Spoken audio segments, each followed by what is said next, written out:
Bonjour, je vous présente cet ouvrage. Arthur Schopenhauer, le fondement de la morale.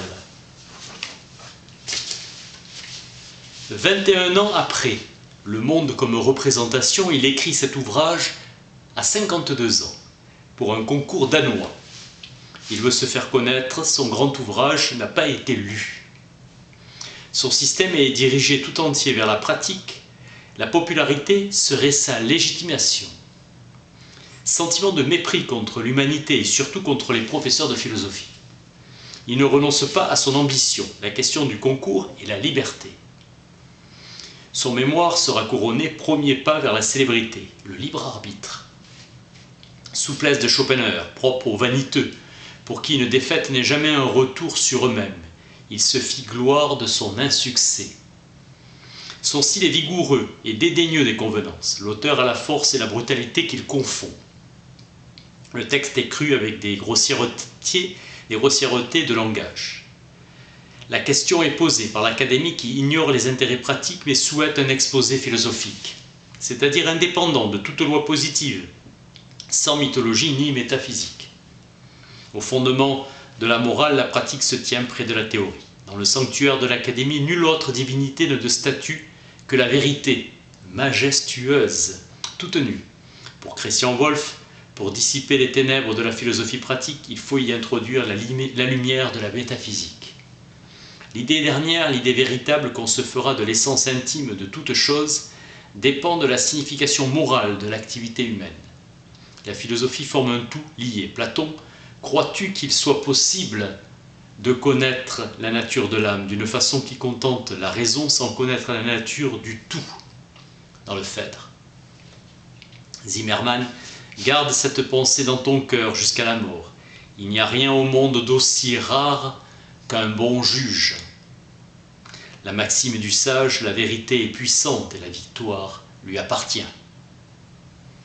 Pour le peuple, c'est à la théologie de fonder la morale, un acte de moralité qui serait déterminé par la menace d'un châtiment et la promesse d'une récompense.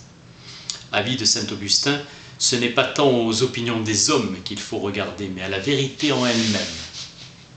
La doctrine de Schopenhauer est dans l'essentiel diamétralement opposée à celle de Kant. Son mérite est d'avoir purifié la morale de tout souci du bonheur. Ainsi, toute nécessité morale est soumise inévitablement à une condition. Il en est de même de tout devoir, notion parente. Morale du Christ, aime ton prochain comme toi-même. Pour Kant, l'état d'esprit où l'homme doit se placer pour obéir à la loi morale consiste à lui obéir par devoir, non par une inclination libre, ni par un élan spontané. Fichte appelle l'impératif catégorique un postulat absolu. La raison pratique se révèle sous l'aspect d'une réalité surnaturelle, d'un temple de Delphes établi dans l'âme humaine.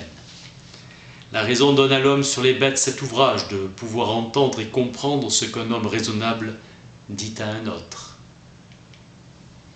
L'intuition naît quand nous rapportons l'impression subie par les organes des sens à la cause. C'est l'esprit qui voit, l'esprit qui entend, le reste est aveugle et sourd. Spinoza, niant les deux substances de Descartes, la substance pensante et la substance étendue ne font qu'une seule et même substance, considérée tantôt sous un attribut, tantôt sous l'autre, l'éthique. Que de profondeur, que de beauté, j'ai bien envie de me faire mendiant, dans la barre. L'impératif catégorique de Kant est en réalité un impératif hypothétique, car il est toujours subordonné à une condition. Kant, avec une formule compliquée, quelque chose de simple, et égard non pas à toi seul, mais aussi aux autres. Il nous signale l'égoïsme et son contraire. Schopenhauer démonte et critique la philosophie de Kant. Aucune base sûre, elle n'est au fond que la morale des théologiens, déguisée sous des formules abstraites. Kant, se faisant l'illusion à lui-même, il s'est mystifié lui-même. Il est allé à un bal travesti, faire la cour à une dame, le masque tombe, c'est sa femme. La raison pratique est la conscience. L'exposition de Kant est celle de l'homme qui se juge. Il représente l'action de la conscience comme un drame juridique. Or, la responsabilité suppose au moment de l'action un pouvoir d'agir autrement qu'on agit, donc la liberté. Ainsi, la conscience de la responsabilité enferme aussi celle de la liberté. Distinction est le centre de la philosophie de Kant entre le phénomène et la chose en soi. Son mérite étant d'avoir trouvé la clé du problème. L'individu n'est pas un phénomène, mais la chose en soi qui sert de fond à ce phénomène est placée hors du temps et de l'espace. Elle est une et immuable. Cette théorie de Kant de la coexistence de la liberté avec la nécessité est à mon sens la plus grande idée où l'homme, approfondissant les choses, soit parvenu. Cela et l'esthétique transcendantale sont les deux plus beaux diamants de la couronne glorieuse de Kant. La liberté n'appartient pas au caractère empirique, mais uniquement au caractère intelligible. C'est dans son essai que se retrouve la liberté. L'homme pouvait être autre. L'homme est dans l'action operari et la liberté dans l'être essai.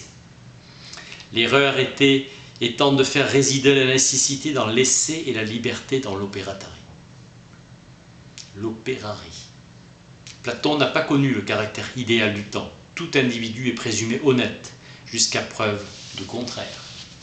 Platon avait emprunté aux Égyptiens le mythe de l'ère arménien. Les âmes ont la liberté de choisir leur existence pour ensuite les accomplir.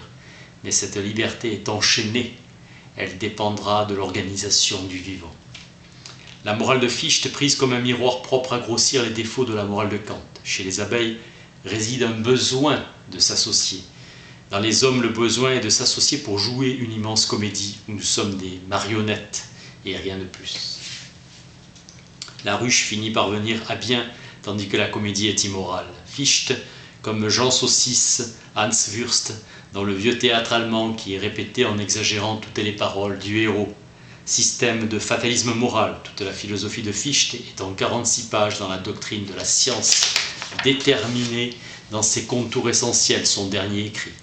Le moi devient visible pour lui-même, en sa qualité de sujet du devoir absolu. Fichte a fait jouer au public allemand le rôle de l'enfant et ses écrits restent, il faut le remercier, pour le jour de la révision du procès devant le tribunal de la postérité, cette cour de cassation des jugements des contemporains. En chaque homme se fait entendre cette voix qui l'invite à être juste et bon. Tenir en échec nos tendances si fortes à l'injustice et à la dureté.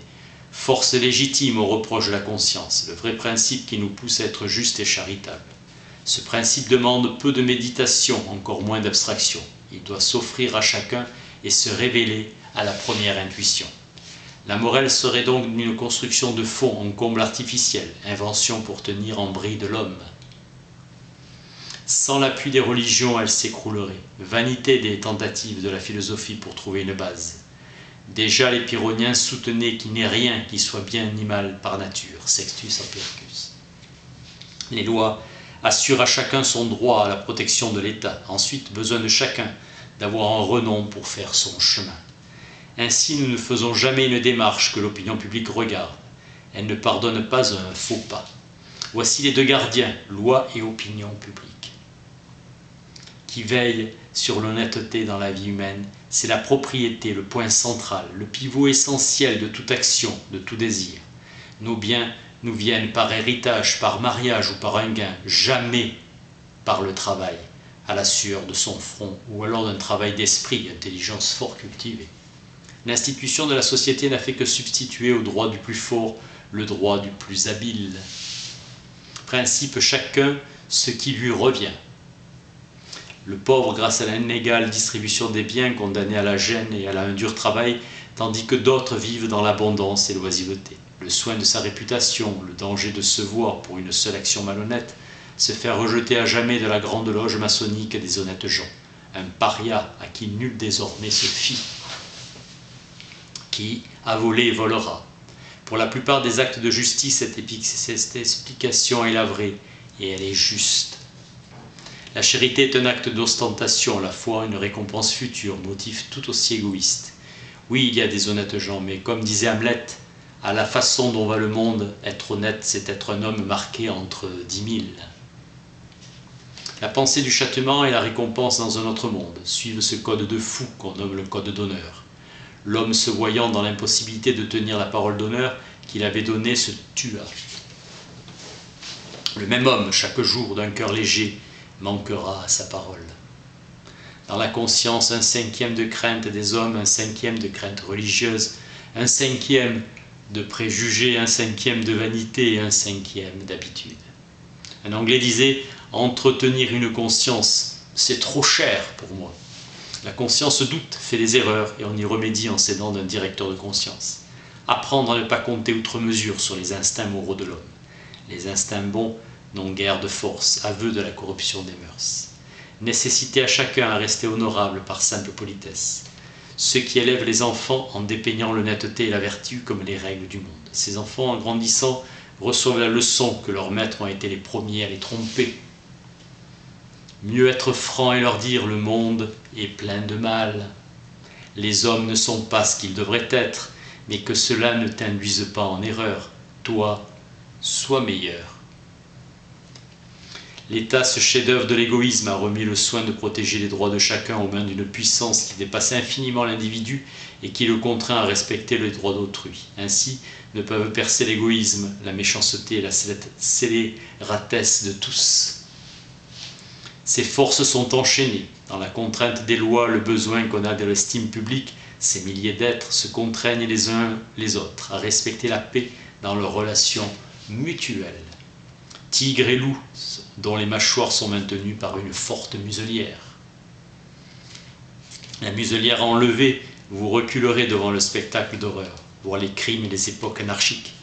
Pour découvrir le fondement de l'éthique, il n'y a qu'une route, celle de l'expérience. Chez l'homme, entre tous les motifs, c'est l'égoïsme, c'est-à-dire le désir d'être et de bien-être. Les bêtes sont égoïstes, mais pas intéressées. Faire un plan pour arriver à ses fins. L'égoïsme est enraciné dans son essence. Tous les actes d'un être ont leur principe dans l'égoïsme. L'égoïsme est sans borne. D'une façon absolue, l'homme veut conserver son existence, rester exempt de toute souffrance, manque et privation. Il veut la plus grande somme possible de bien-être, posséder toutes les jouissances. Tout ce qui s'oppose aux efforts de son égoïsme excite son mécontentement, sa colère, sa haine, et il y voit un ennemi à anéantir. Il veut disposer de tout en maître, tout pour moi, rien pour les autres. Chacun fait de lui-même le centre de l'univers. Chacun regarde sa seule personne, même dans les grands revirements de la destinée des peuples. Il est juge d'abord d'après son intérêt dans l'affaire. La connaissance immédiate de soi-même maintient son droit, tout le reste n'est que connaissance indirecte. La politesse est une négation de l'égoïsme, une négation conventionnelle, systématique. L'État prévient des effets désastreux de l'égoïsme général, pouvoir limitatif. L'égoïsme s'oppose à la plus grande des vertus cardinales, la justice. Goethe, dans les affinités électives, dans ce monde, l'indifférence et l'aversion sont comme chez elle. Prudence et politesse atténuent la malveillance. C'est le spectacle des égoïsmes en conflit, des erreurs, des faiblesses, des folies et des défauts. Maison de fous que ce monde d'un point de vue intellectuel. Formule du Moyen-Âge contre les hérétiques, se tromper est d'un homme, s'opiniâtrer d'un démon. Une source de la malveillance est l'envie, excitée par le bonheur et les biens d'autrui. Elle est plus venimeuse quand elle s'en prend aux qualités de la personne. Car il ne reste plus d'espoir, faisant haïr ce qui devrait être aimé et honoré. En pratique, l'envie devient la méchanceté et la cruauté, puissance antimorale, égoïsme et envie. L'égoïsme cause des souffrances à autrui par accident, alors que l'envie fonde des souffrances, le but. Voilà leur joie. Côté sombre de la nature humaine, la voie de Schopenhauer ressemble à celle de Dante qui mène aux enfers. Difficile de nous conduire vers une voie opposée. On s'adresse à des dieux.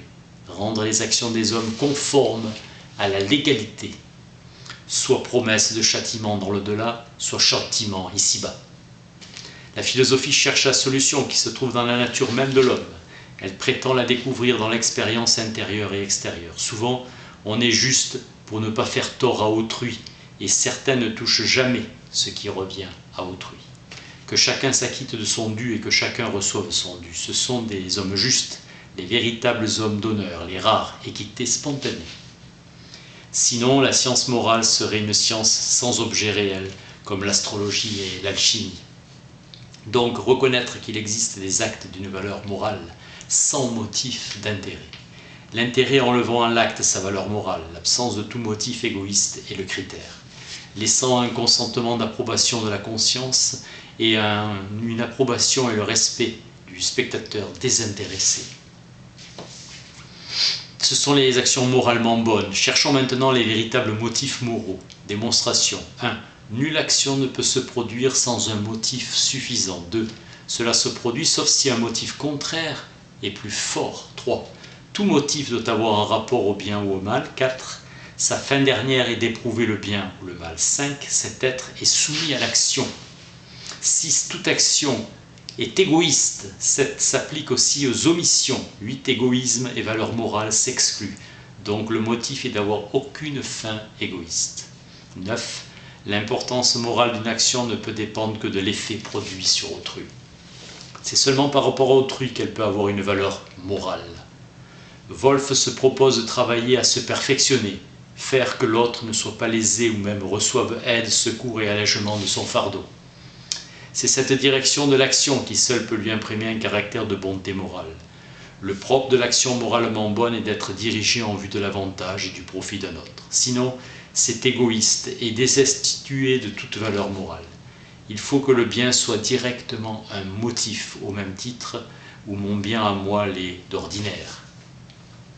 Comment ce bien peut devenir mon motif, et même un motif assez puissant pour me décider à faire passer en seconde ligne le principe constant de tous mes actes? Il faut que cela devienne la fin dernière de mon acte. Il faut donc que je veuille son bien à cet autre. Il est nécessaire que je compatisse à son mal à lui, et comme tel que je sente son mal comme le mien. Je suis identifié à lui et que de toute la différence entre moi et autrui sera détruite. Phénomène quotidien de la pitié, sans aucune arrière-pensée aux douleurs d'autrui, puis à la suppression de ces maux, car c'est là le dernier fond de tout bien-être et de tout bonheur. Cette pitié, voilà le seul principe réel de toute justice spontanée et de toute vraie charité. Dès que cette pitié s'éveille, le bien me tient à cœur comme d'ordinaire mon propre bien. Grand mystère de la morale, nous voyons la ligne séparant l'être et l'être s'effacer. Le non-moi devient le moi, fondement dernier de la moralité. La pitié est l'unique source des actions moralement bonnes. La pitié ou volonté poursuivant le bien d'autrui, elle peut aller jusqu'à la noblesse et à la grandeur d'âme.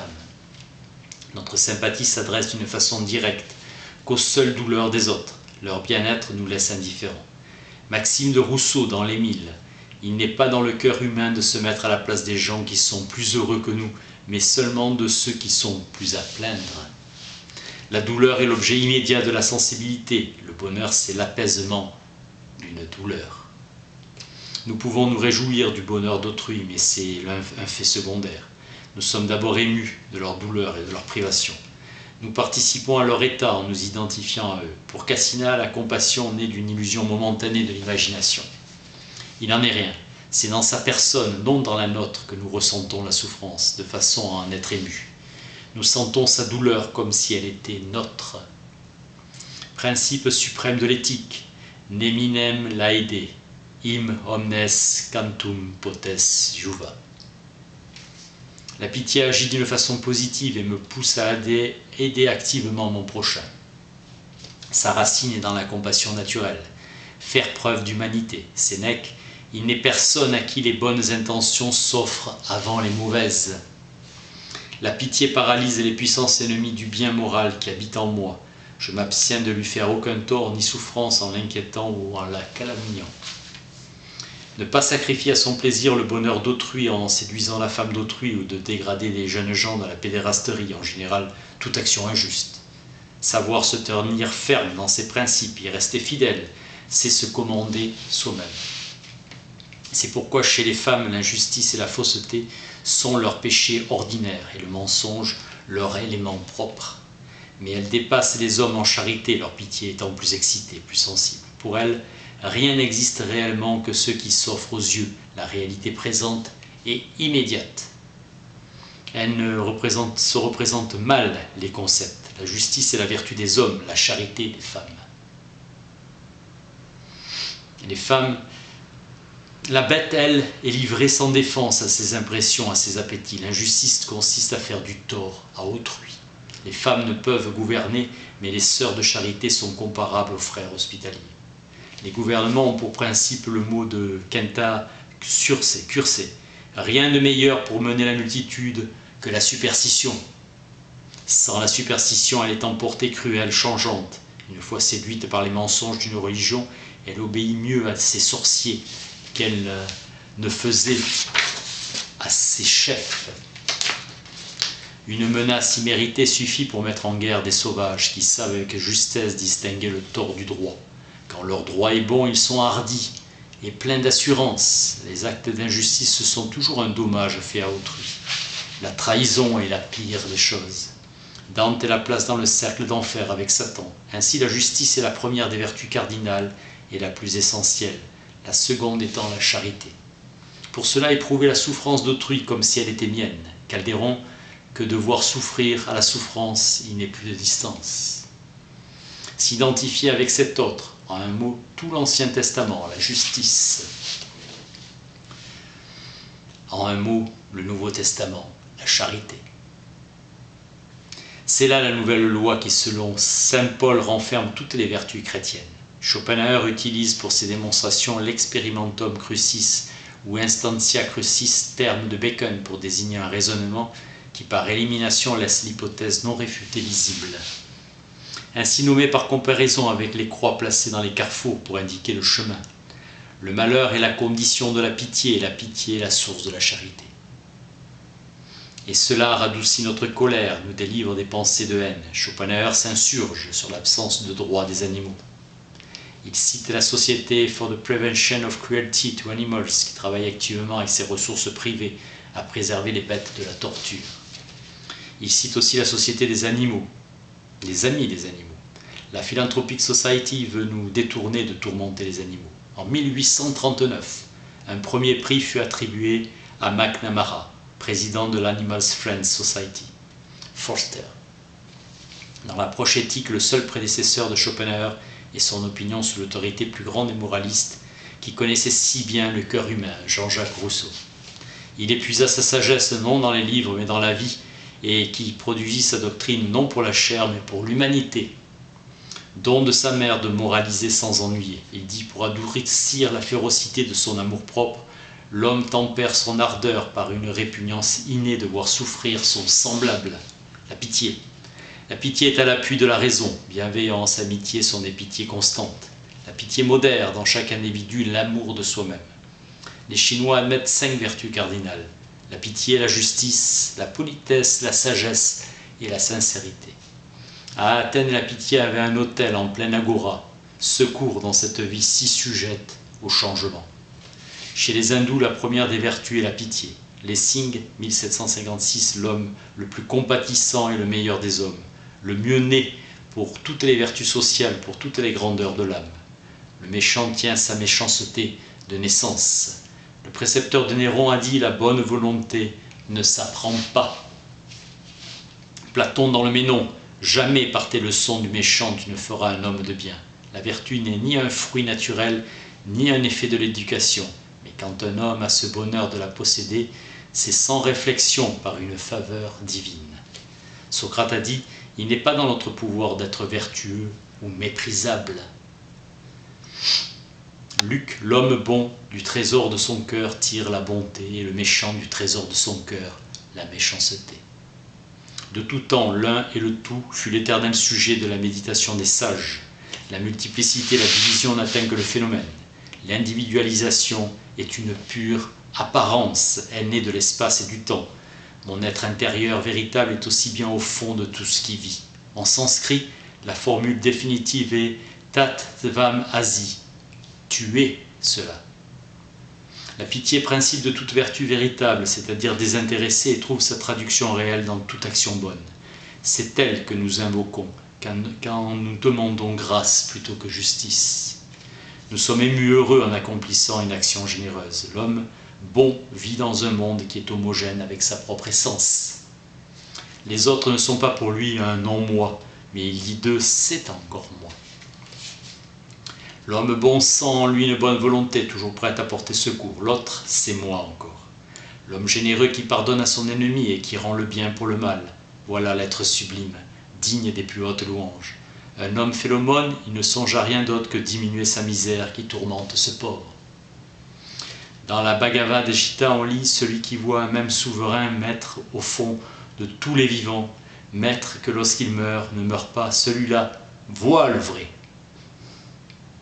Quand on travaille à faire avancer la pensée humaine et la science, on éprouve toujours de la part du siècle une résistance. C'est comme un fardeau qu'il faut traîner. Pour nous rendre confiance, c'est la certitude d'avoir. Il est vrai, les préjugés contre nous, mais pour nous, la vérité. Et la vérité avec son allié le temps est sûre de la victoire. Si ce n'est pas pour aujourd'hui, c'est pour demain. Grande est la vérité, rien n'est aussi fort qu'elle. Arthur Schopenhauer, le fondement de la morale. Merci.